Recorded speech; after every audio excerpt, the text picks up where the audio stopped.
Hello, welcome to Verbling. Hi there, I'm teacher Oakley, and for the next hour, once again, I will be sharing more idioms with you. Today, specifically, we're going to be looking at idioms that are related to food in all its glory. As always, as normal, we're going to be looking at these idioms by doing some exercises together. And as we do these exercises together, I'll be talking about related idioms. I'll be talking about the specific situations where these idioms are actually used, when and how we tend to naturally use the idioms. And we'll also talk about any idioms in your native language that are similar or have a similar function in your language. Please feel free to share with me and share with the class when you have similar idioms. I'm always very interested to hear those. Okay, so let me welcome you guys to class. Hello, Victor. Hi, Oakley. How are you doing? I'm great. How are you doing today? I'm doing okay. Thank you. Great. Nice to have you back with us. Glad to see you as well. Thank you. And hello, Salvatore. Long time no see. Hey, hey. Hi, Salvatore. How are you? I'm great. I'm fine. It's Thank good you. to see you again. Nice, Super. yes, nice to see you again, teacher. Thank you. Thanks. It's been a while. Okay. Hello, Khaled. Yes, hello, teacher. How are you doing? I'm great. Fine. How are you? Fine. Fine. Okay. Great, Khaled. Thank you for joining us. Thank you. Also, I want to welcome Anastasia. Hello. Yeah, hello. How are you? How are you? I'm fine. Oh. Thank you. Wait a Yeah. minute. Yeah, forgot my name. Okay, my name is Oksana. Roxana, I know that. Roxana, I know that. Okay, yeah, I was expecting to hear Anastasia's voice. Yeah, you shocked me. Hi, Roxana. It's been what? Let me look at my watch. Oh, about 50 years since I last saw you. Where have you been? Sorry, I was busy in the summer, so much busy. And we have only one computer. When I want to go to computer, my daughter needs computer for job, and it's now autumn and winter. I want to learn English. Okay, all right. You've got the harvest in. Joke. Okay. Hello, Anna, as well. Hi, Anna. Hello, teacher. Good morning. How are you? Morning. Good afternoon. I'm super. Thank you very much. Terrific. Thank you. Thank you. Nice to see you. Okay, we've just been joined by Abimelech. Hello, Abimelech. How are you? Great. Nice to see you again. Nice to see you again too. Yeah. All right. Great. Good to see you. You're in every one of my classes lately. I love it. Very good. Excellent. And I would also like to welcome German. Whoops. Where did he go? Whoa, that was very strange. German was like murdered by Max. Hi, Max. It was very strange. German got kicked out the moment you came in. Hi, Max. Can you hear me? Yes, I can. Okay. Hey there. Welcome. Hello. To the class. Okay, guys. Looks like we got just about a full boat. There's still more room. Germain, if you want to join us, I think we've still got room here. So jump on in. Okay, guys, I'm going to do a screen share now. And first thing we're going to do is we're going to look at literal meanings that have to do with playing around with food, spices and stewing and slicing and dicing and all that kind of fun stuff. Now, please, I'm going to warn you guys all up front. I used to be a chef. I was a chef for many years, so I'm going to warn you right now, I tend to get carried away when it comes to talking about food. So, you know, please stop me short if I start going off. It could happen. I'm just warning you. I love to talk about food. Okay, first of all, we're going to look at some literal meanings, which are going to come up later when we're looking at the different idioms, which we're going to learn today. So first off, let's do some simple fill-in-the-blank exercises, looking at these literal meanings of mostly food-related words, although the first one's a little strange. Well, I know where we're going with that one. Victor, can you fill in the blank with number one? Simply use the bold words in italics here to fill in the blank. So go ahead and read the whole sentence and fill in the blank. A couch is another word for sofa. It is.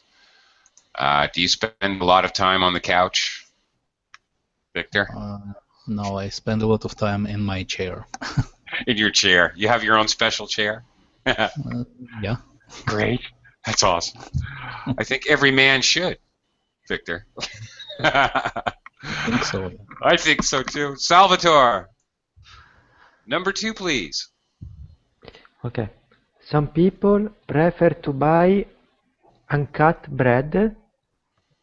Some prefer to buy it already sliced. Okay. That's the correct word. Pronunciation is sliced. Sliced. Sliced.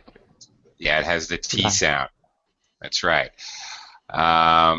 Okay. Yes, sliced bread. Salvatore, have you ever heard of the expression, the best invention since sliced bread? Yes, I have heard this word, teacher. Yeah. Okay. What do you think is the best invention since sliced bread? Maybe the toast bread, teacher. Toasted bread. Yes. Toaster. Yes, the toaster never would have been invented without sliced bread. Good point. Okay. Thanks, Salvatore. Thanks. Khaled, why don't you take number three here? Number three, if Yeah. you meat you cook it slowly in liquid in a pan with the lid on.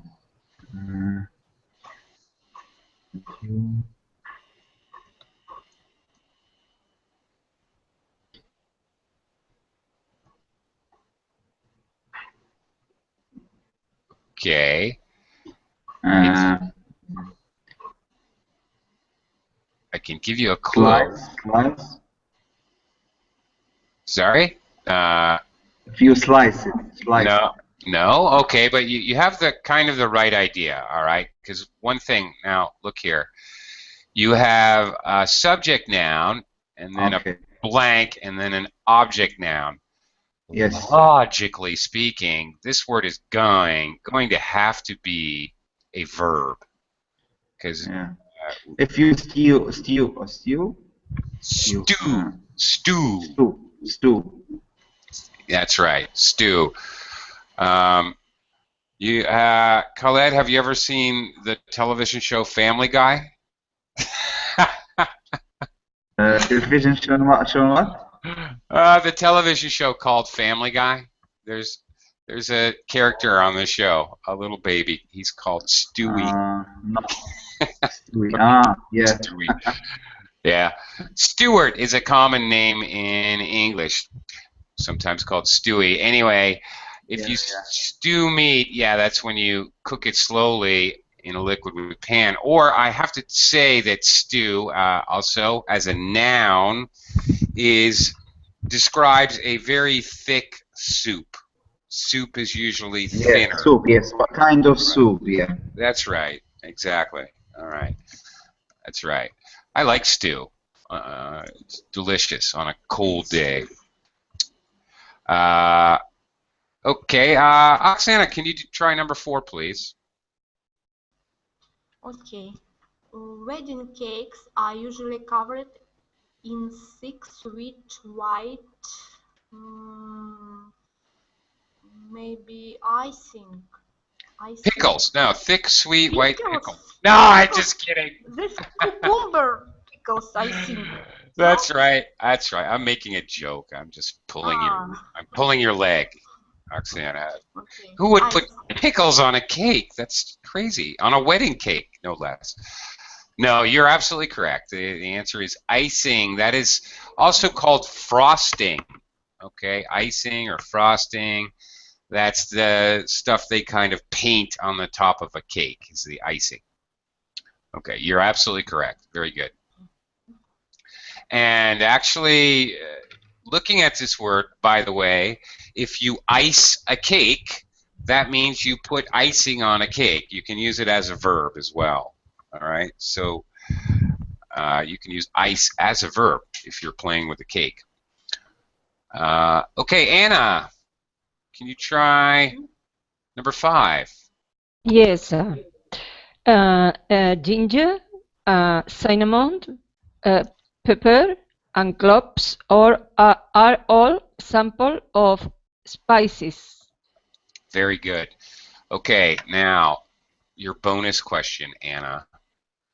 Let's see, I'm going to test you now. What is the difference between herbs and spices? Of spicing? Okay, I'll write it in the Verbling chat box.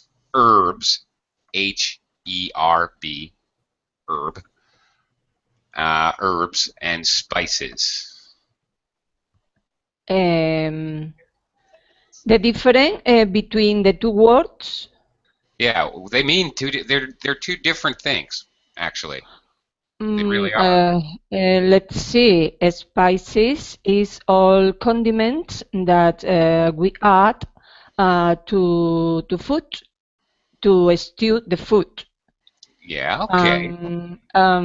Herbs could be the same, but in other way. Yeah. Okay. Nice try, Anna. Nice try. Herbs is when the plant is in the country, in the ground. I don't know. Oh, you're grasping at straws. There's an idiom for you. You're grasping at straws there. You're just trying for anything. Actually, most native English speakers don't even know this. All right, to tell you the truth. Really, most people don't know this. As I said, I used to be a chef, so that's why I know. But herbs are the leaves of plants, such as tarragon, basil, thyme, oregano, marjoram. All of these are the leaves. Okay. Other kind of spices. Not spices. No spices. Yes. No. Yes. Yes. Herbs. Yes. That's right. Herbs are always the leaves of the plant. Ginger, for example, is a root, and cinnamon is the bark, and pepper is the seed. All right? Every other conceivable part of the plant, possibly. Nutmeg comes from the outside of the shell of the seed. So every other part, the flour, what's the famous spice that comes from the actual pistil, the tiny part of the flour? Saffron. Saffron is actually a piece of the flour. So that is a spice. Everything that comes from another part other than the leaves is a spice. So now you know. You've all learned something. Excuse me, Oakley. Yes. Salvatore? Yes, I want to know, ginger is a drink?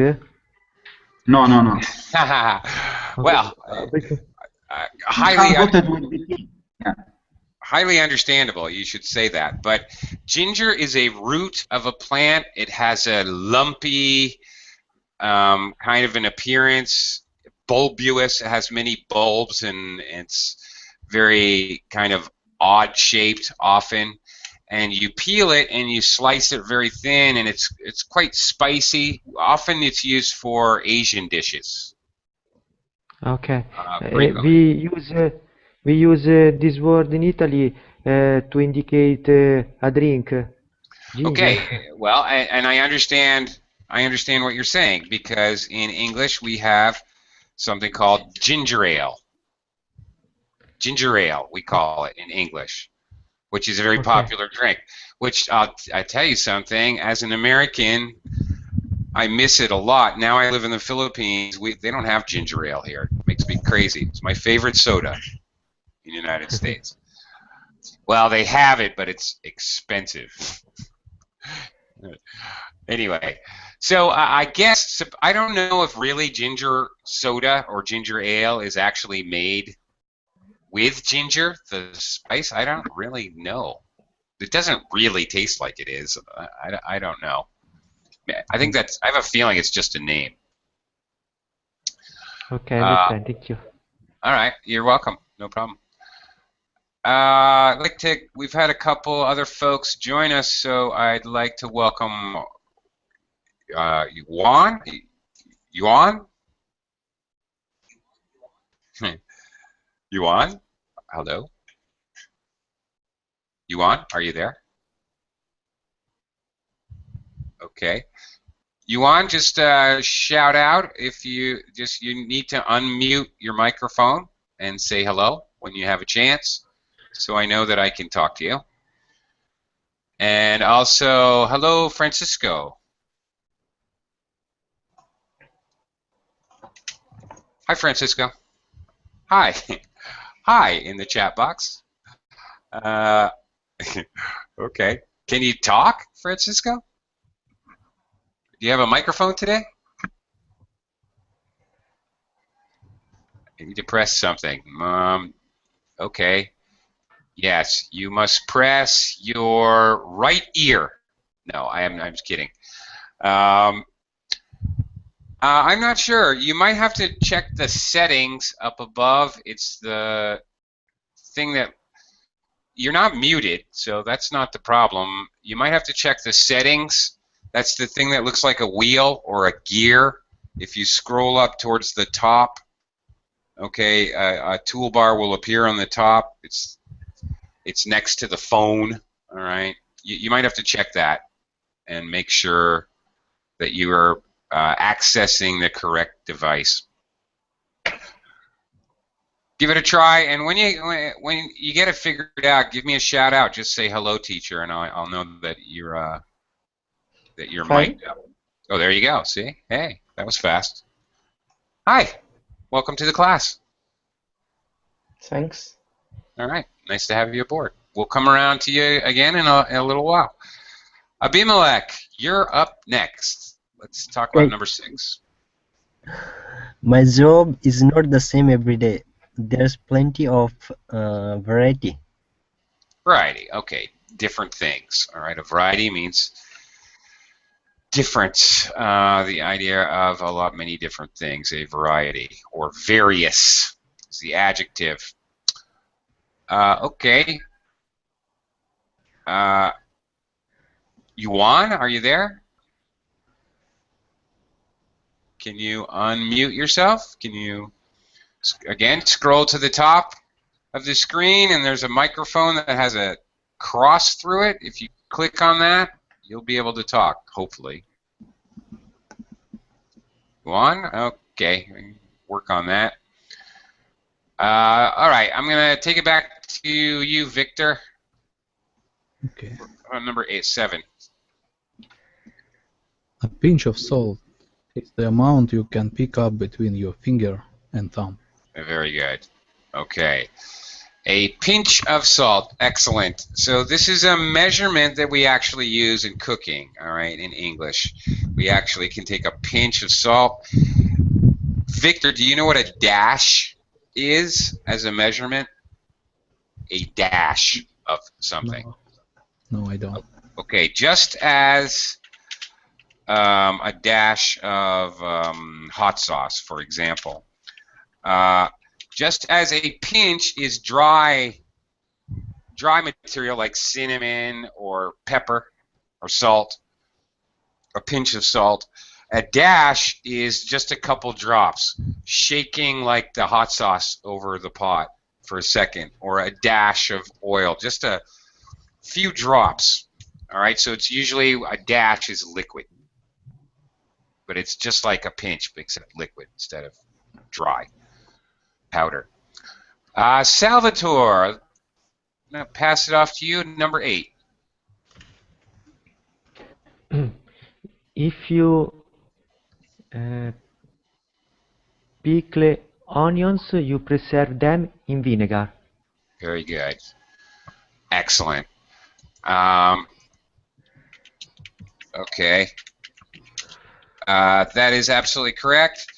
Do you like pickles, Salvatore? Yes, I like pickles. I like pickles, onions, and others vegetables in pickle. Yes, you can pickle many things, not just. Oksana mentioned cucumbers, which is very normal and widely known, but of course you can pickle many other things as well. Also, I don't know, pepper in English. Pepper. What's that? Pepper? Pimento? Yes. Yeah. Okay. Well. Okay. Peppers are peppers. Yeah, you got that right. And when you pickle them, we call them pimentos, even in English, actually. Once they're pickled, we say they're pimentos. So I think it's the same in your language. Okay.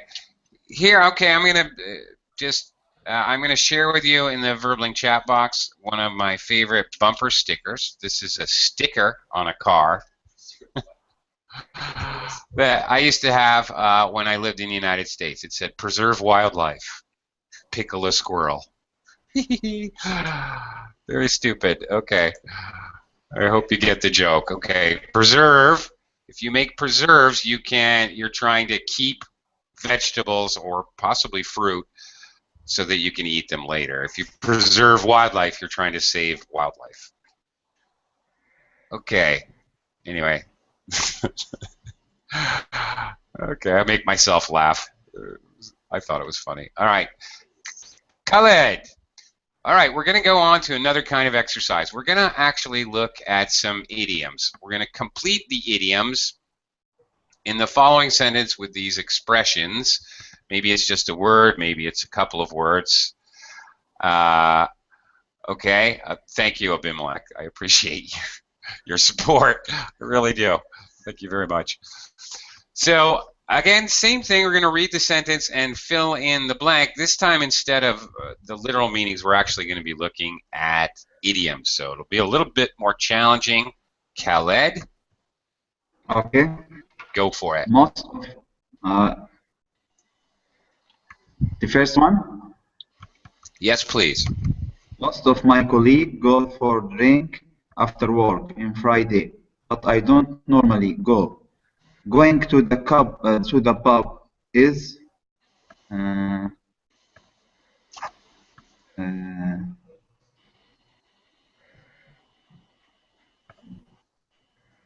not my cup of tea. Oh, yeah, you got it. Okay. I was curious, Khaled, if you're going to say it's not your going to the pub is not my cup of tea, meaning I don't really like to do that. It's not my preference, not something I like to do. I don't enjoy it. Or, Khaled, I was waiting to see if maybe you would say going to the pub is a piece of cake. Yes, I wanted to say it also, yeah. Oh, it's very easy to go to the pub. Easy, yeah. No problem. Yes. It's like falling out of your chair. It's a piece of cake. It's so easy. Yeah. Which actually would be grammatically correct in the sentence, but you actually picked the correct answer that fits the meaning of the two sentences. So good job, good job.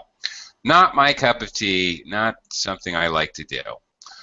Okay, Francisco, why don't you try number 2? Read the sentence and try to fill in the blank with one of the phrases up here. Okay, number 2.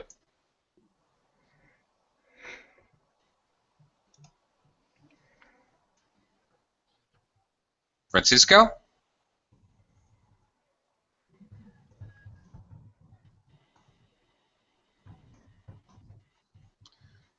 Francisco, are you there? Yeah, it's your first class. That's okay. Don't worry. Don't be shy. You're doing great. You talked. You used the microphone. You're doing much better than some people. So no worries. You want to give it a try?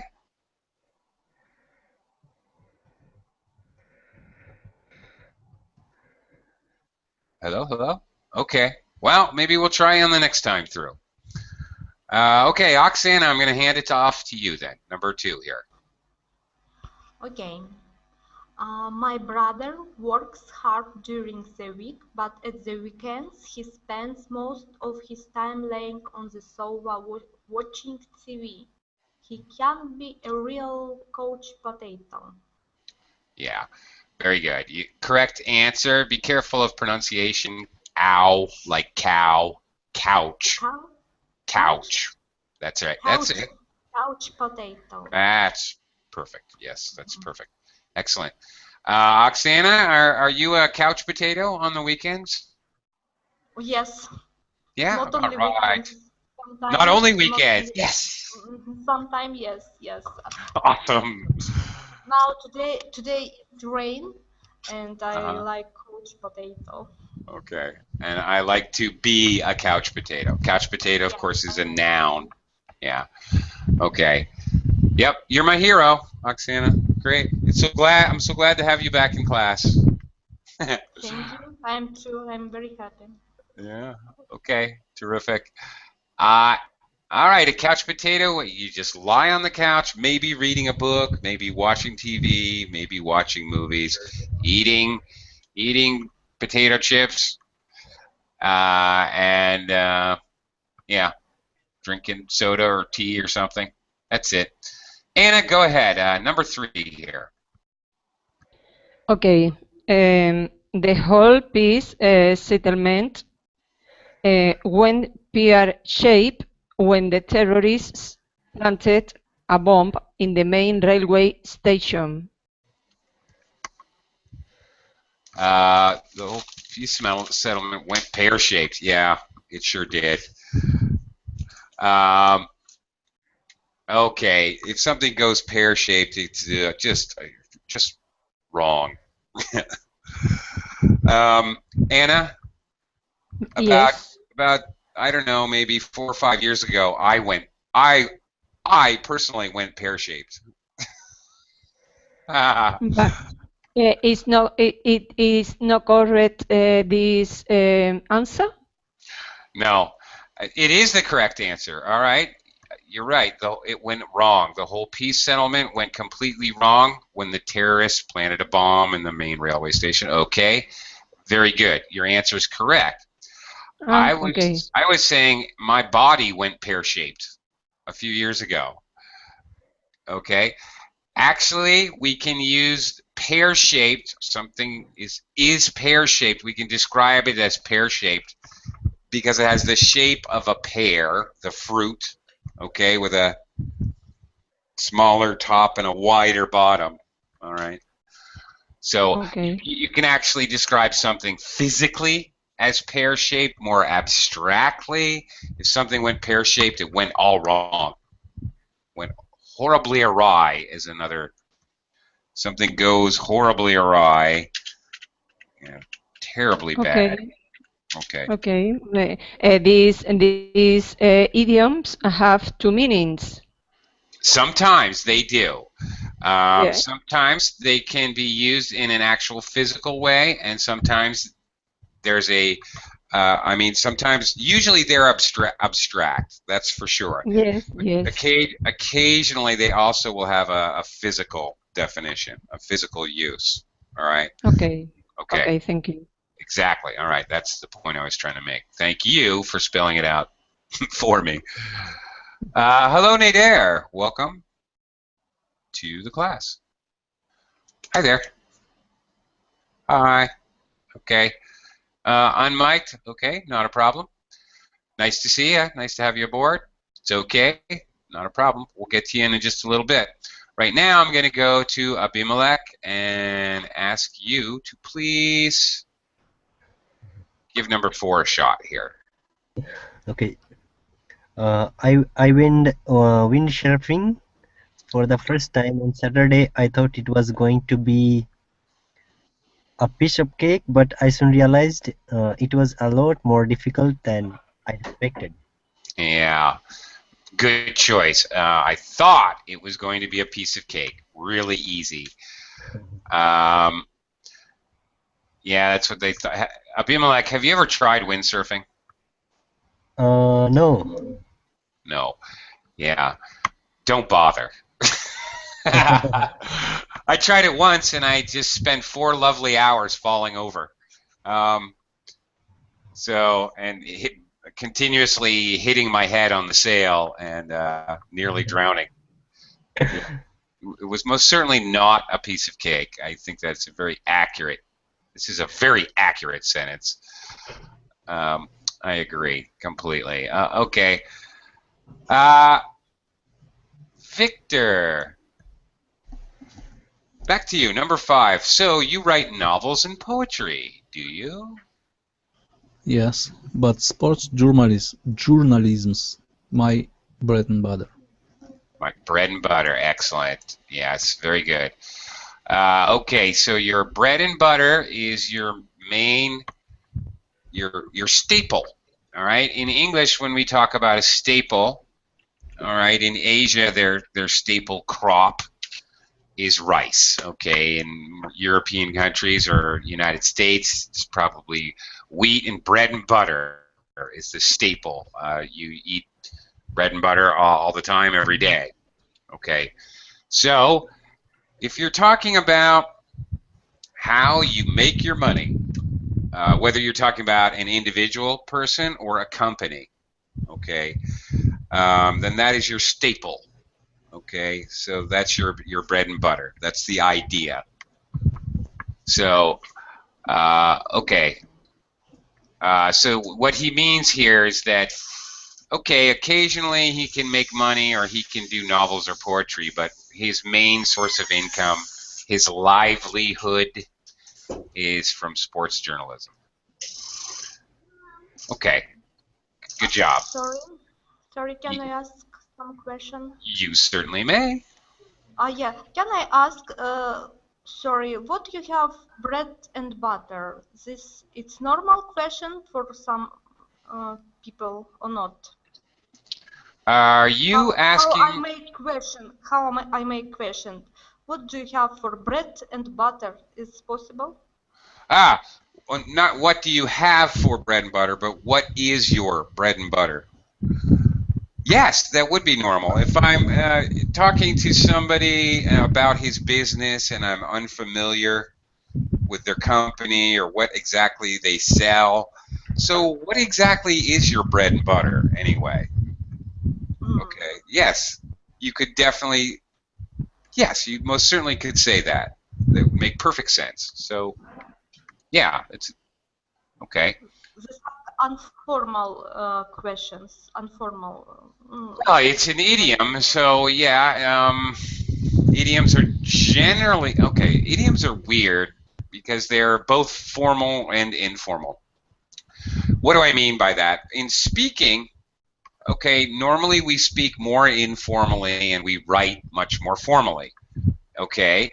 But I'm sure any of you who read or have tried to read English journalism, English newspaper or internet writers, I'm sure you must have noticed just a propensity and a huge amount of idioms in the writing, even though this is fairly formal newspaper writing. But they love to use idioms in newspaper writing.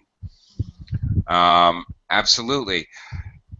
Idioms are considered a little less formal, but yet they are very common in certain types of writing. Novelists like to use idioms a lot. Okay?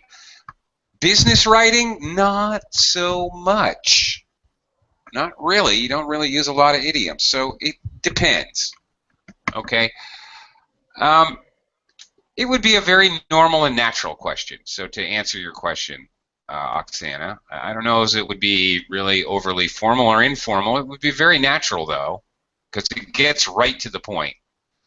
It's actually a little more polite, I think, than saying, so what exactly is your main source of income? That sounds like you're grilling the person, like you're questioning them like the police. It sounds a little friendlier to say, what exactly is your bread and butter in this company? It just sounds friendlier, actually. Okay, thank you. You're welcome. Okie doke, let's go on to number 6. Salvatore, you're up.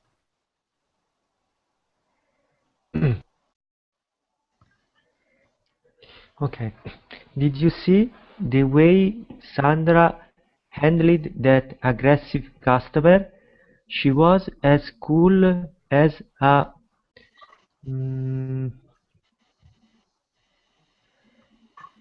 maybe I'm not sure. Food for thought. No. Mm. Okay. Well, let me talk to you about this just a little minute, because I want to talk to you about what we're looking at here. This second sentence, she was as cool as a... This, my friends and students, is called a simile. Something is as, adjective, in this case cool, as a something else. Could be a phrase, could be a noun, whatever. This is standard structure for making a comparison as an analogy. What we're really trying to do is exaggerate the fact, the adjective, cool. Now, she handled an aggressive customer, so maybe we mean literally that she was cool, as in she kept a calm temper. Yes, she kept an even temper. She didn't get angry. She didn't get upset. But in this simile, or in this kind of an analogy structure, we have a little bit of fun in English. So if an adjective has two meanings, we may refer to the subject noun as one of the meanings of the adjective, and then the object noun as a totally different meaning of the adjective. All right?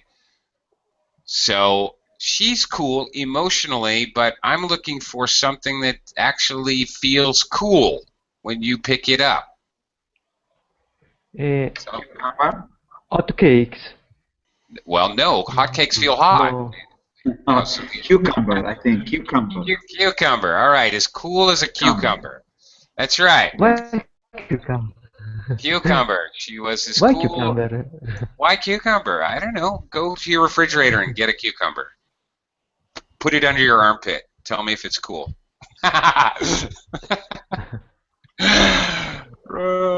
I don't know. Because I think why? Because it's when we made.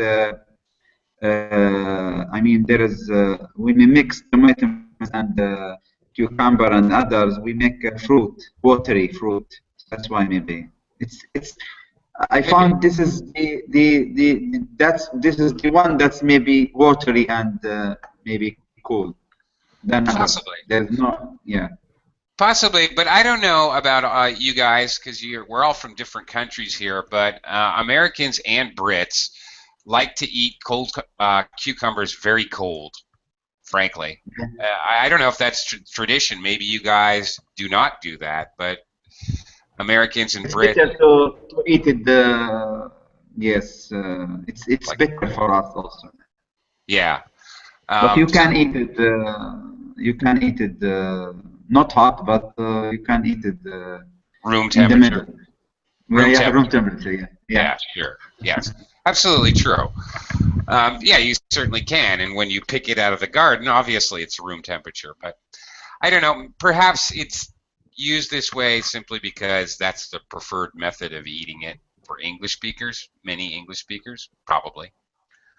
Okay, but I did want you to see this simile. Now, in English, as cool as a cucumber is an idiom.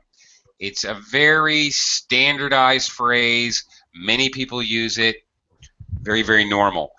And there's several others that follow the same pattern. As fat as a pig, as wise as an owl, as crafty as a fox, as hungry as a bear. Okay, there's many of these simile idioms. But I also want you to know, when you guys are speaking or writing English, you can make up your own. That is perfectly okay. You don't have to use an idiomatic idiom. You can personalize your idiom. I can say, the night was as black as Nadair's heart. All right. Okay, thank you for laughing, even if you're doing it only in print, Nadair. Thank you for recognizing I'm joking. Okay. All right. Anyway, it's a very interesting, yeah, good one. It's very interesting. I love using similes in speech and writing. It's fun. You can do fun things. All right, Nadair, I'm going to have you do number 7. I'm going to read it for you. Oh, very good, Victor. Okay, you've got the idea. She was as red as a tomato. Ooh, even a food-related one. Oh, applause, applause. All right, golf clap for Victor. Very nice. Gold star for Victor. Okay, Nader. All right. It would only take the cost of a few fighter planes to get rid of leprosy from the world. That's something, isn't it? That's what?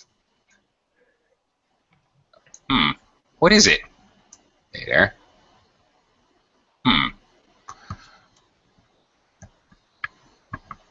Okay.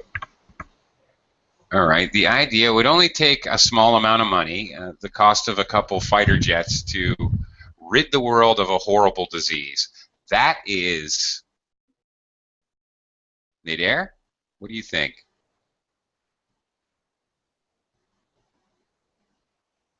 He thinks he doesn't know. Okay. Does anybody know? Does anybody have any idea? Salt of air there. It's food for thought. Yeah. Food Whoever for said thought. that. Yeah. Whoever. Both of you guys. That's it. It's food for thought. It's something to think about. Okay. I could the same way I could say it's. Well, that's something to think about. Well, that's food for thought. Okay. Something for you to think about and think about for a while and consider. Okay. All right. Very good. All right, Khaled, you're up next. Number 8. Number 8. I really like Janet. She's complicated and honest. What you see is what you get. She always helping people. She's the Well, she seems like a great person. yeah.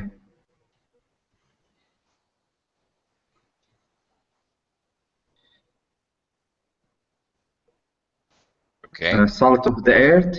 There you go. That's it. Yeah, Nader had a very timely clue there. Okay.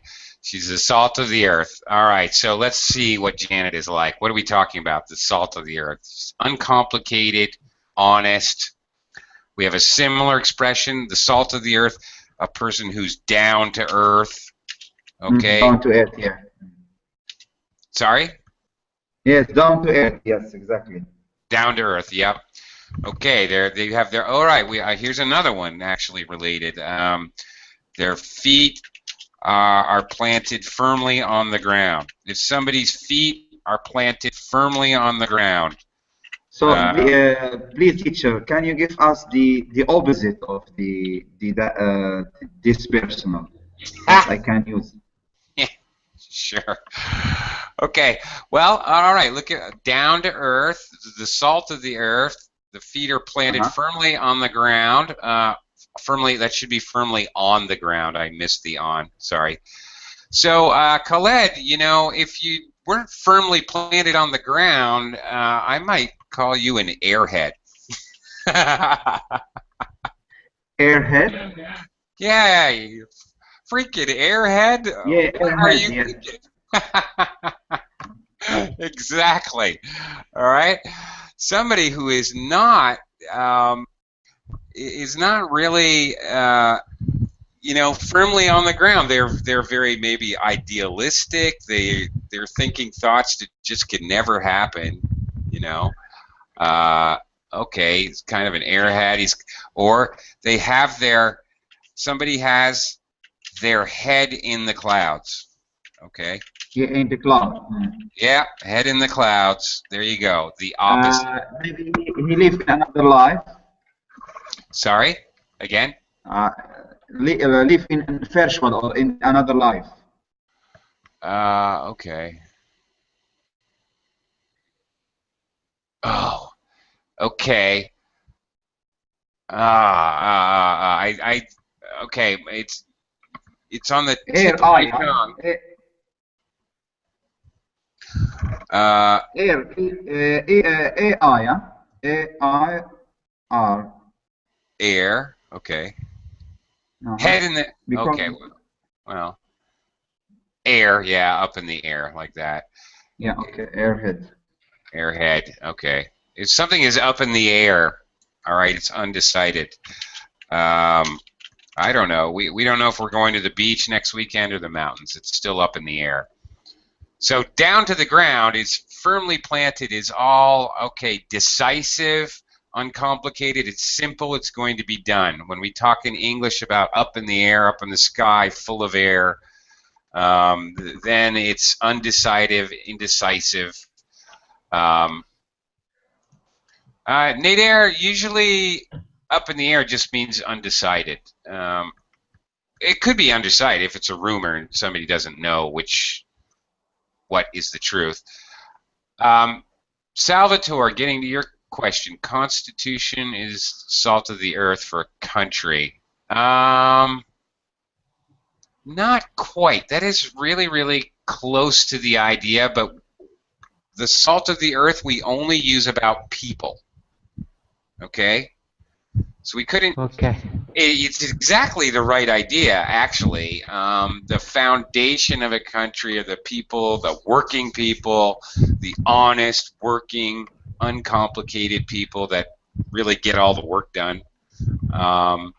They help other people. So you kind of have the idea that they are the foundation of a country, okay? But we just can't use salt of the earth about things. It has to be about people. All right? Oh, okay. Okay. Francisco, are you ready to give this a whirl? Give it a try?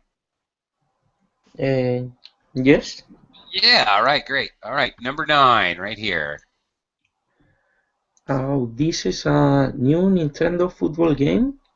We only got 2 left in the shop. They've been selling like hotcakes. Indeed, you are correct. Selling like hotcakes. Very good. A very common phrase. Obvious. It's pretty obvious what it means. Selling like hotcakes. They're selling a lot, selling many, repeatedly over and over. Okay. What are hotcakes? Francisco, do you know? What? What are hotcakes? Have you ever had a hotcake? Yes. It's a cake. Yes. It's a cake? I don't know.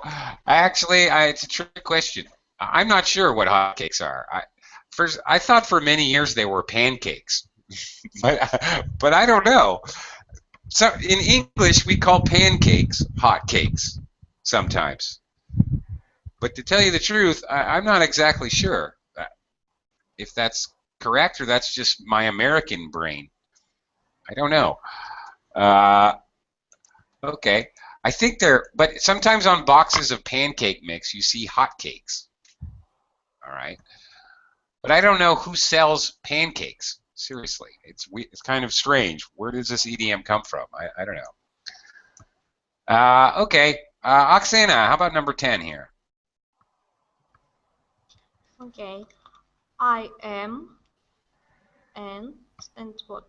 I didn't see. I'm what? I'm what? Okay, please down. Okay. I've got to be at the dentist in 10 minutes and I'm expecting an important phone call. Could you answer my phone and say I'll be back in about an hour's time? Yeah. Okay. Please show me. Yep. I am. All right. She's got a conundrum. Yeah. I'm in a pickle. Very good. You're in a pickle. How could that be, Oksana? How could you be inside of a pickle? Last words. Because it's the last choice. Very good. Yes, last choice in this exercise. You're right. Your logic is impeccable. However, let me explain this to you guys because this seems to logically make no sense at all. How on earth could you be inside a pickle? That is crazy. Well, no, it's not. Let me explain. This actually is not a food idiom. Believe it or not, this is actually a baseball idiom. American baseball. Okay, if you are caught between bases, between first and second base, all right, then the first and second basemen, the defenders, are going to throw the ball back and forth and walk towards you until one of them can tag you. You're in a pickle. You have no way out. You can't go left, you can't go right, you can't go to first, you can't go to second. That's called a pickle. That's actually what it's called. So occasionally you will see that in a baseball game where a base runner, one of the offensive players, gets caught off guard, and then when that happens, he gets stuck in a pickle. Very rarely do they get out of it, although it does happen occasionally. Okay, so anyway, strangely enough, that is actually a baseball idiom, of which we could spend another class doing because there are many baseball idioms as well. We got a few more minutes. Let's see if we can maybe get through this last part. Anna, we've got half a dozen more idioms here. In this exercise, it's in the form of dialogue. So one person says the first line, and the other person may reply with the second line. So, Anna, Yes. I'll start. It says in the paper that our financial situation has never been better. Try telling that to the people who are living on the bread line. Indeed. Okay. The bread line, of course, refers to giving bread to poor people. Many times in the past, in many different countries, poor people will line up to receive food so they don't have to starve to death. Yeah. Heaven forbid. But there it is. So if you're on the bread line, that means you're extremely poor. So poor that you have to ask for food. Okay, Abimelech, what's the matter with you? What's the matter with you, Abimelech? You look totally fed up.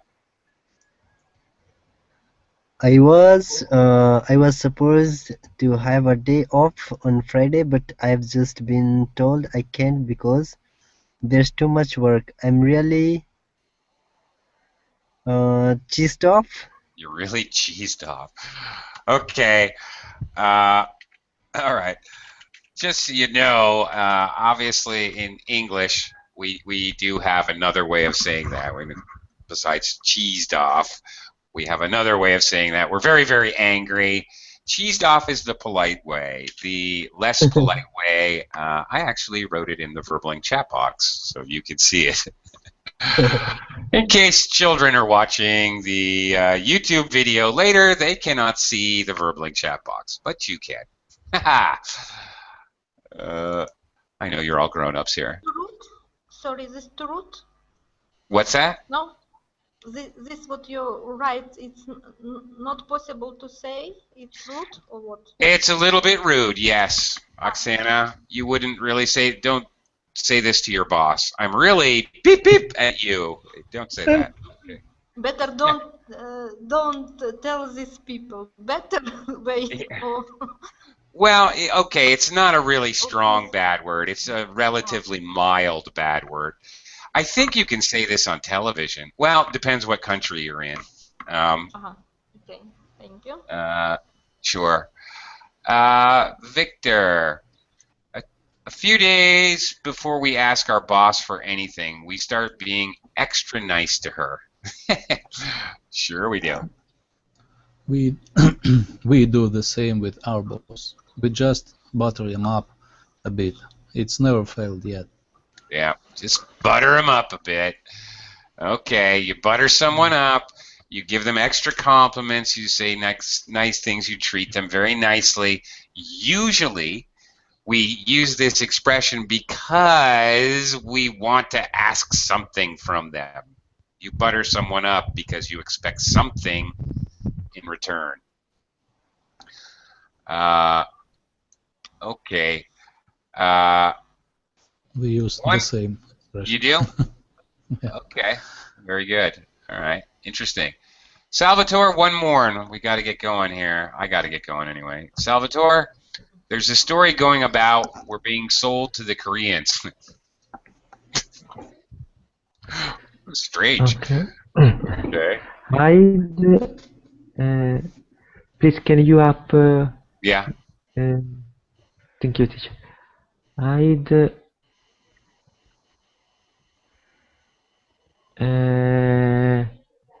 egg on our face. I don't know where. I don't think so. Like... I think I take that with a pinch of salt. Don't take that too seriously. All right? So this is advice. If you tell someone, if I were you, I'd take that with a pinch of salt.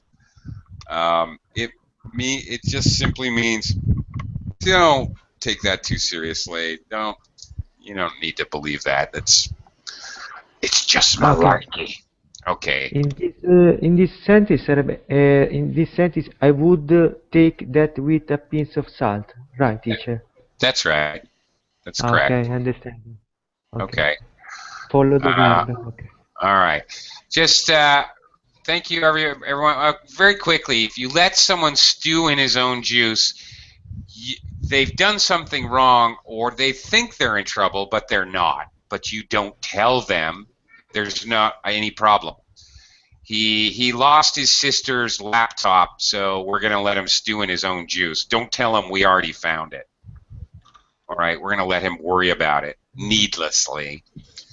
And the last one, if you have egg on your face, you're embarrassed about something. Ooh, that left egg on his face. Okay, thank you guys. Thank you very much.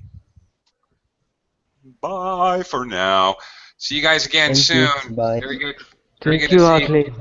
See you. All right. Thank you very much. Bye. See you Bye. later.